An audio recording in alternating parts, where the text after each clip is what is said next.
Шыны менен бүгінгі заман һәм дәуірдің өзі әрбір диханнан жер һәм мүлік иесінің өз үстінде терең ізденуді, дөретушілік һәм жаңадан жаңа идеяларды ойлап тауып, өндіріске қосуды талап етпекте. Хош, бұндай уақытта жер иесі қандай ұтымды жолды таңлауы керек? Оған хақиқи мәслихат қой, кімлер бола алады? Әлбетте, қожалықтың рентабелігін көтеруде, диханның бірінші нәуетте диханшылық, тұқымгершілік менен тікелей шұғылданатұғын іліми шөлкем һәм мекемелер менен тығыз байланыста іс алып барса, мақсатқа муафиқ болатұғынын олар әлдеқашан аңлап жеткен. Мемлекетіміз басшысының бір сөзі мыдамы ядымызға түседі. Мемлекетіміз ғарышсыздығының мәнәуи, интеллектуал негізлерін бекемелеуде минеткеш илімпаздарымыздың үлесі үлкен һәм біз бұны жоғары бақалаймыз деп оларға бекем сенім білдірген еді. Әсіресе әзіргіде жәһәнде глобал ысылықтың көтерілуі, ағын судың жетіспеушілігі, жерлердің деградацияға ұшырап атырған бір пайтында бұл машқалаларға шешім табуға, бұл тосқауылдарды әдейі жұмсарту үстінде бас қатыруға итермелейді. Жақында Нөкс районы аймағында Өзбекстан Республикасы Ауыл қожалығы министрлігі ауыл қожалығында ілім һәм инновациялар орайы, дән һәм салы іліми істеп шығару бірлеспесі, икарда халықаралық шөлкемлерінің қатынасуында республикамыздың стресс жағдайларына шыдамы, жоғары зүрат беретұғын масақлы дәнлі егілерінің жаңа сортларын жарату, бірлемші тұқымгершілікті шөлкемлестіру бойынша республикалық оқу һәм әмели семинары бірлеспенің тәжірибе майдаларында болып өтті. Оған ауыл қожалығына тиісті шөлкемлерден іліми бірлеспелер менен дихан фермерлер қатынасты. Қарақалпақстан Республикасыға күзгі буғдай етішіріште бір қанша стresslер бар ки, олар buğdayını, күзгі buğdayının hasıldарлығы сезілері тәсір қылады. Şu maqsadda Qaraqalpaqstan Respublikasının tuprak iqlim şaraitiga mos, eng muhimi birinchi sovuqqa chidamli, sho'rg'a chidamli, erta pishar, qurg'oqchilikka, issiqqa chidamli navlarni yaratish bo'yicha Janubiy dehqonchilik ilmiy tadqiqot institutidan yaratilgan 500 navlarni olib kelib hozir Qaraqalpaqstan sharoitida sinovdan o'tkazilmoqda. Mana e'tibor berayotgan bo'lsalaringiz, keyingi yillarda global iqlim o'zgarishi natijasida mana suvning tanqisligi hisobiga shu suvga chidam, suvni kam talab qiladigan navlarga bo'lgan talab yildan yilga, kundan kunga osib bormoqda. Shuning uchun birinchi meni e'tibor berayotgan bo'lsalaringiz, yonimda ikkita yangi yaratilgan navlar turibdi. Biri mana chap tomonimda Turan navi, o'ng tomonimda Yuksalish navlari. Bular mana 2023-yilda Qaraqalpaqstan sharoitida ekib o'rgangandik. O'sha yillar juda qattiq sovuq bo'lgandi. O'sha sovuqda ham aytarli hech qanday talafot ko'rmasdan yaxshi qishlab chiqdi. Qolaversa, o'zining vegetatsiya davrida ham o'zining shu issiqlikqa, qurg'oqchilikqa eng muhimi erta pisharlik nuqtai nazaridan alohida ajraladi. Hosildorligi o'rtacha mana bu navlarning birontasi ham 100 sentrdan kam hosil bermaydigan navlar hisoblanadi. Mana yonimda turgan navlar Rossiya navlariga qaraganda eng muhimligi 15 kun oldin pishadi. Qolaversa, mana shu oktyabr oyida ham ekiladigan bo'lsa, bu navlarning ekish protsessi teng bo'lganligini hisobiga sentyabr oylari yetadigan navlarga yetib olib, to'liq tuplab, qishlab chiqish imkoniyati ega. O'tgan yili Qaraqalpaqstan Respublikasida Taxyatash tumanida Sultonbiy fermer xo'jaligida ekilgandi, gektaridan 80 sentrdan o'tgan yili hosil olingandi. Endi vaqt keldi. Bu yangi navlarni ekish, boshqa narsalar qiladigan bo'lsak, o'ziga ertangi kunda har qanday sharoit bo'lishidan qat'iy nazar hosil olish imkoniyatiga yo'l qo'yiladi. Bundan tashqari, bu yerda hozir o'tkazilayotgan seminar Ikarda xalqaro tashkiloti bilan hamkorlikda o'tkazilyapti. Bu yerda nafaqat kuzgi navlar, bundan tashqari yoziq bug'doy ham bor. Mana eng muhimi kuzgi qishqa chidamli arpaning ham aytaylik mana 5 ta navlar olib kelib sinovdan o'tkazilmoqda. Tritikali hamda ayniqsa aytaylik mana bu qattiq qora non bo'ladigan, qand kasalligi bor odamlar uchun ham rojning yangi navlari ham sinovdan o'tmoqda. Ertangi kunda mana hozir fermerlarimiz kelib turib juda xursand bo'lishdi. Eng muhimi har bir navning oldiga kelib o'ziga mos, o'ziga ma'qul bo'lgan navlar tanlab olishdi. Mana hozirgi kunda mana ayniqsa yangi navlarning ekilishi mana shu ekiladigan bo'lsa, ertangi kunda o'ylaymanki, eski navlarga qaraganda kamida bo'lar 15-20% gacha yuqori hosil berar. Hosildorlikning oshishiga, har qanday qiyin sharoitda ham ta'minlangan, belgilangan hosildor yetishtirishning imkoniyatlari yaratiladi. Республикамыздың иелеп тұрған жер майданының дерлік 86%-ін чөлстан, құмлықлар иелейді. Климаттың кескін континенталы болып, жазы құрғақ, ыссы, қыс маусымы болса қатты келеді. Әсіресе бұл регионның арқа зонасы ылғалдылық мықтары бойынша ең құрғақ зоналардан есептелінеді. Сонымен қатар ағын судың жетіп келуі де қиын. Солай болса да ауыл қожалығы біздің халық қожалығымыздың текарғы тарауы есептелініп, мемлекет экономикасының рауажлануында айрықша орынды иелейді. Сол себепле де ілімпаздарымыз республиканың топырақ климат шариатларын өздерінің көп жылдық ilmi ізденістері нәтижесінде әрқилы ауыл қожалығы егелерін егіп жетістіру үшін қолайлы аймақтарды анықтап келмекте. Олар экологиялық шариат, су тамтартысылығы жағдайында осындай үлкен істерді әмелге асырудың аңсат емеслігін есапқа алып, тараудың ілімпаз қанегелері айрықша селекция һәм тұқымгершілік істерінің жан күйерлігі, бүткіл еліміз дихаларының педакерлік пен атқарған минеттері есабынан болып атырғалығын аңлаймыз. Сондай-ақ соңғы жылдарда еліміз ілімпаздары сырт елі ilmi бірлеспелер һәмде шөлкемлер менен ilmi байланыстарды күшейтіп, бірге сөйлесулерді жасыл жолға қойып отырғаны да өзінің ұнамды нәтижелерін бермекте. But here in Uzbekistan, I work for an international organization called ICARDA. Икарда халықаралық шөлкемі Өзбекстан менен бірге ислесулерді жақсы жолға қойып атырғалығына елі көп уақыт болмаса да ilmi байланыстарымыз барған сайын бекемленіп бармақта. Бұл шөлкем негізі дүниядағы 40-тан астам мемлекеттер менен бірге ислесіп келатырған. Өзінің мол тәжірибесіне ие мекеме болып есептелінеді. Өзбекстанда диханшылықтың мәдениеті әдеуір жоғары екенлігі менен басқа қоныстас елдерден farqlanады екен. Соның ішінде Қарақалпақстанда да диханшылықтан мол зираат топлау мүмкіншілігі бар. Кескін климат, судың кемлігі кібі машқала көпшілік елдерде бар. Мақсатымыз аймағыңызда егілерді диверсификация етудің потенциал вариантларын іске қосу болып табылады. Бұл үшін суды кем талап ететұғын, лекін зираатлы егін сортларын таңлап, олардың тұқымгершілік селекциясын жолға қою, сырттан алып келген өнімдарлы, шыдамлы сортларды жер ықылымыңызға бейімлестіру бойынша іс алып барып атырмыз. Нәтижелер көзге тасланып атыр. Гәп тек қана бидай бойынша емес, басқа да дәнлі, масақлы егілерден де мол зираат алудың, жаңа сортлар жарату бойынша өзара бірге ислесулерді бекемлеп бара береміз. It will not last 100 years. Республикамызда дәнлі егелерге болған талапты толық тәмелеуде, ғалле егелердің зираатлілігі һәм сапасын арттыруда, диханшылықтың мәдениетін көтеріп, сортлық, өнімдарлық һәм егістің сапасын көтеруде, жоғары тұқымлық материалдардан кең пайдалану, үлкен әхметке ие екенлігін көп жылдық ilmi ізденістер, тәжірибелер ғана көрсетіп береді. Әсіресе дәнлі егелер ішінде бидай, егістік майданы жағынан дүнияда бірінші орында тұрады. Бидайдың 28 түрі болып, сондан жұмсақ бидайдың 50-ден артық, қатты бидайдың 10-ға жақын сортлары егіліп келінбекте. Бүгінгі талап һәм вазипа ауыл қожалығы егелерінің өз тұқымгершілік базасын түзіп алуы, жақсы сортлардың генофондын сақлап қалу, ықылым шариатымызға икемлескен жаңа зираатлы сортларын жарату, сондай-ақ тармақты сапалы тұқымлар менен тәмелеуден ібарат болып табылады. Qishloq xo'jaligida bilim va innovatsiyalar milliy markazi tizimidagi Donsholi ilmiy ishlab chiqarish birlashmasi tomonidan aynan mana shu Qoraqalpog'iston Respublikasida stress omillariga bardoshli navlarda urug'chilik agrotexnologiyasi bo'yicha dala seminari o'tkazilyapti. Bunda albatta dala seminarida Qoraqalpog'iston Respublikasining barcha tuman qishloq xo'jaligi bo'limlari, fermerlar, klasterlar qatnashyapti. Albatta bu seminardan ko'zlangan asosiy maqsad nima? Mana shu Qoraqalpog'iston Respublikasi Donsholi ilmiy ishlab chiqarish birlashmasida hozir mana butun fermerlarga namoyish qilindi. 500 dan oshiq liniyalar, yangi nav bo'lish arafasida turgan yangi g'allani yangi liniyalari ko'rsatildi. Undan tashqari arpani, sulini yangi navlari bilan tanishtirildi. Bu fermerlarimiz mana shu qaysi bir g'allaga qiziqishi bo'lsa, albatta bular uni urug'chiligidan foydalanish maqsadida ular olishdi. Bunda deylik biz Qoraqalpog'iston sharoitida birinchi masala yerlarimiz juda ham sho'rlangan. Albatta bu stress omil deganimiz mana shu sho'rga bardoshli. Ikkinchidan qurg'oqchilikka chidamli. Mana global iqlim o'zgarish sharoitida demak yildan yilga suv tanqisligi uchun bo'layotganligi sababli suvga chidamli, sho'rga chidamli navlar aynan mana shu Qoraqalpog'iston tuproq iqlim sharoitiga mos navlarni yaratish va ularni mana shu fermer xo'jaliklariga taqdim qilish oxir oqibat mana shu pirovard natijasida yuqori hosil olib qishloq xo'jalikda mana shu oziq-ovqat ta'minotini ta'minlashdan iborat.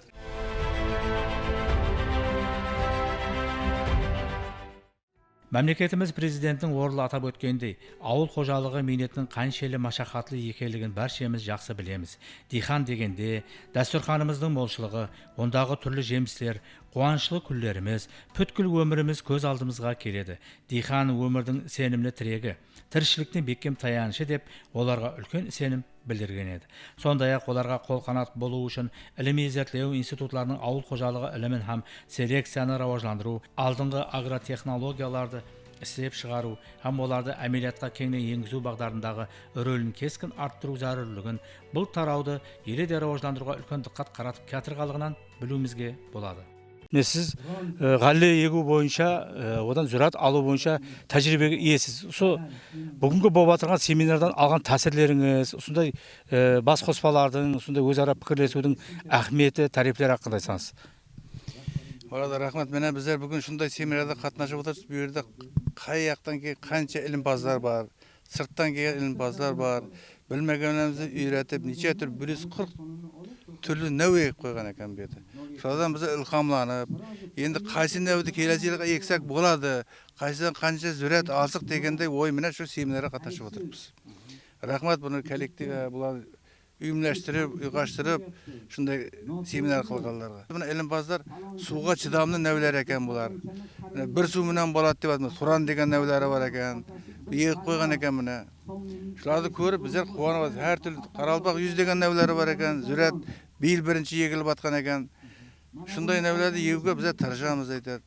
Зүретіміз мол болса, тұқымдан айтып, яқшы ұрық асақ, шу ұрықты яқшылап ексек, зүретті мол қылып асақ, фермерлердің талабы шу, минетін айтып, сентенеді білен тасақ, шу нәулерді алуға тырышамыз мына едік. Ақатында да әр жылы ғалледен көп мол зүрат алып кетірсіз.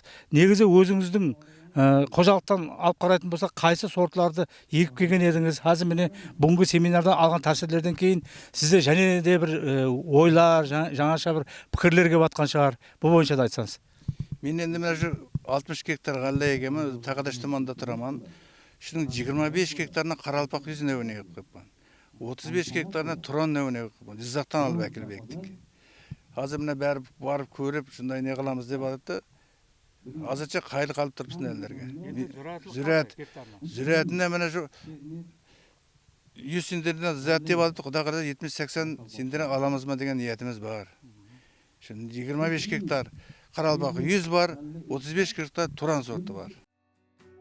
Республикалық көргізбелі семинар кең далада құрылған мәдени шертекте қызғын давам етіп, онда сөз алған тиісті тарау басшылары республикада дән ғаресігіне ерсу үшін бірінші нәубетте масақлы дән егілерінен зүрәтлі сортларды таңлау, заманауи агротехнологияға ие тұқымгершілік фонды текарында, Өзбекстанда тұрақлы азық-ауқат қауіпсіздігін тәмелеу, республикада аграр секторды рауаждандырудың актуал вазипаларына тоқтап, республикада күздік бидай егілетін майдаларда дала апробациясы көргізбесін өткеріп тұру әхметлі екенлігін түсіндіріп өтті.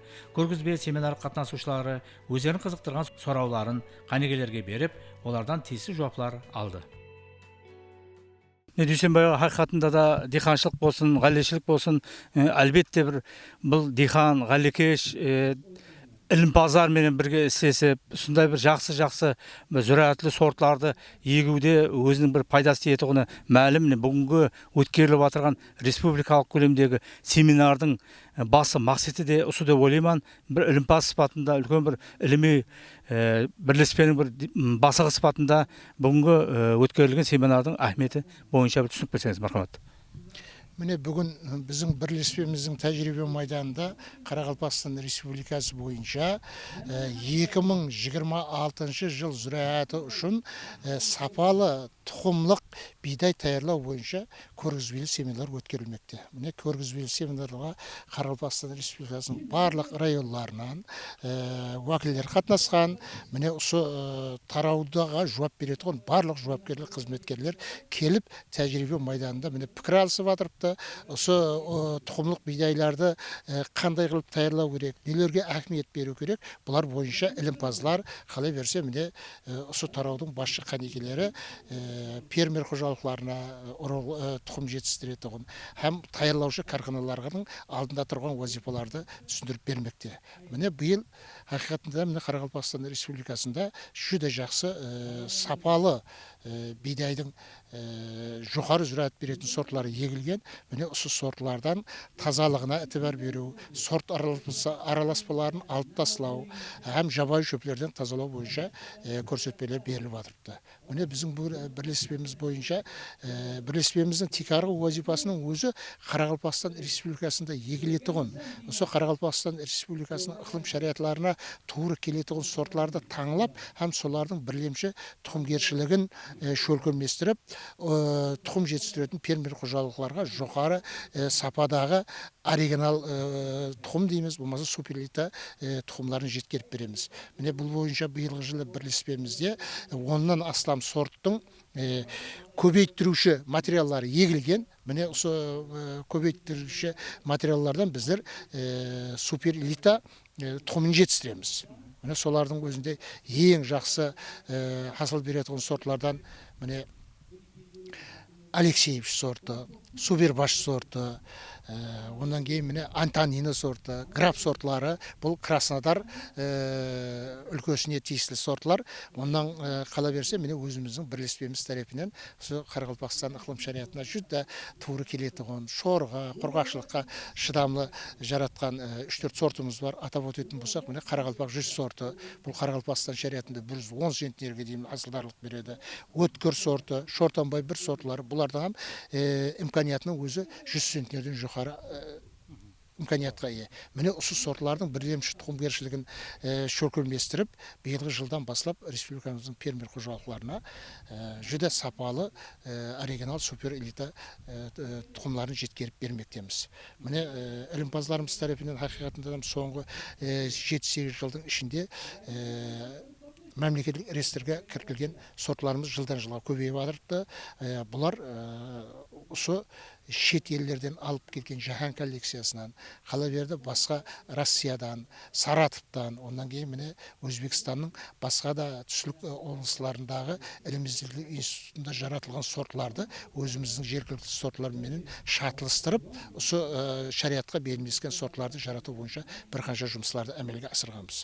Солардың бірі міне биылғы жылдың өзінде Қарақалпақстан 100 сорты, ондан кейін міне Бесқала сорты, онdan Кердер Тритикалияның кердер сортлары мемлекеттік реестрге кіртіліп, келешегі бар сорт деп тән алынды. Міне қазіргі мына өзіміздің көріп тұрған даламыздың өзінде міне Қарақалпақ 100 сорты егілген бұл далада міне көріп тұрғаныңызда жүде жоғары асыл топланған. Міне бүгінгі келген семинарда қатынасып отырған фермер қожалықтарымыздың өзінде осы сортқа қызығушылық жүде артып бар. Батта міне биылғы жылы бұл сорттан міне республика бойынша 140 гектар майданға еккенбіз. Міне асылдарлық кемінде 80-100 центнерді толық имканият бар.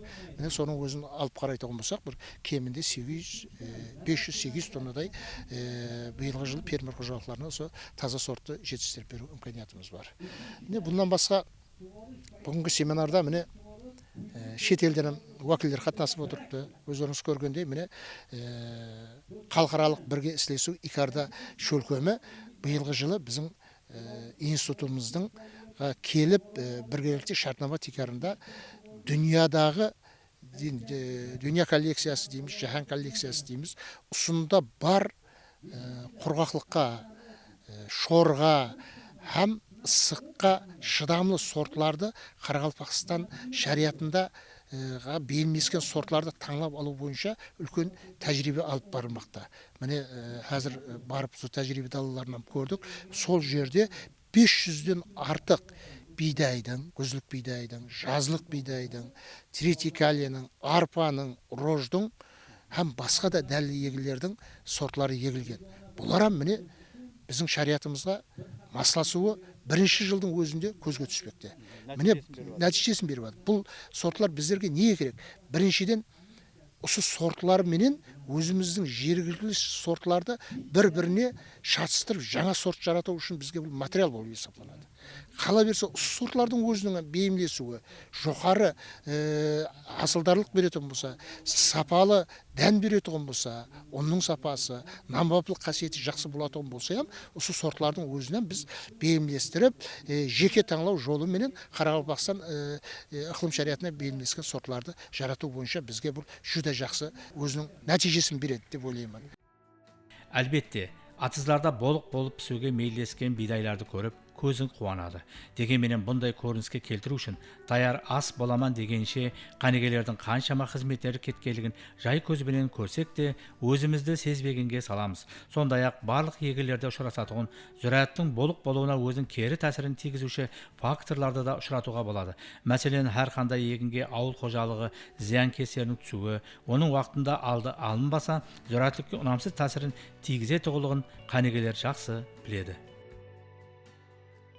Біздің районда Қырантай ауыл бұқаралар жиынында жайласқан бидай һәм сал ілім зерттеу институтында мінекей жоғарыдан республикадан басшыларымыз келіп семинар өткеріп жатыр. Бұл семинар біздер үшін, біздің фермерлер үшін, ауыл қожалығы қызметкерлері үшін жүдә бір жақсы пайдалы семинар болды. Себебі біздер осы профессорлардан, ілімпазлардан көп затларды үйрендік, білмеген затларымыз үйреніп жатырмыз. Мінекей қазір біздің районда өсімдік карантиннен қорғау агентлігі тарапынан осы бидай егілгеннен басылап тап жинап аламанға шекен мониторинг өткереді. Мониторинг тек арғы мақсаты бұлардың өсіп рауажлануы, дала шетлерінің тазалықларына қараймыз. Мінекей өзіңіз көріп қуасы болып тұрғандай, бидайларымыз жақсы, өсушеңлігі жақсы. Бұның себебі уақытында жақсы ітібар бергенлігі, уақытында ығаландырғанлығы, өзінің нормасында азықландырғанлығының себебі болады. Және бұған химиялық әмде қазіргі уақытта биологик ұсылда мақсулатлар жіберіліп жатырыпты. Бидайларымыз жақсы. Мына биоөнімдерді таярлауда, оларды har xil міне химиялық препаратлар бар. Соларды қолдануда әлбетте міне сіздердің көп қана дихалларға, ғалекештерге мәслихатыңыз керек болады. Бүгінгі айне осы семинарда да осы бойынша да бір жақсы жұмыстар болып жатыр. Мінекей қазір біздің Нүкіс районы биолаборатория тарапынан мінекей лаборатория қызметкерлер тарапынан таярланған трикограмма, алтын көз биомақсулатларымыз бар. Лабораториямыз жақсы істеп тұрыпты. Мақсулатлар жіберіліп жатыр. Пақтаға да, ғаллеге де мемлекет тарапынан берілген феромон тұтқышлар, сәтішілер қойылып жатырыпты. Біздерге бұл феромон тұтқышлардың көп қана пайдасы бар фермерлерге. Егер сол феромон тұтқышқа қандай зиянкес түссе, біздер соған қарата қандай мақсулат жіберетұғын, қандай дәрі беретұғылығын анықлаймыз.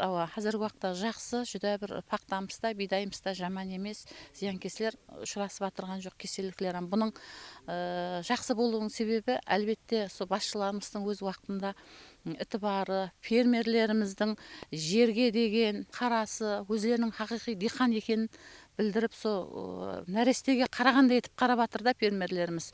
Соның нәтижесінде мінекей осындай бидайларымыз жетісіп жатыр. Пақталарымыз жақсы бүгінгі күнде.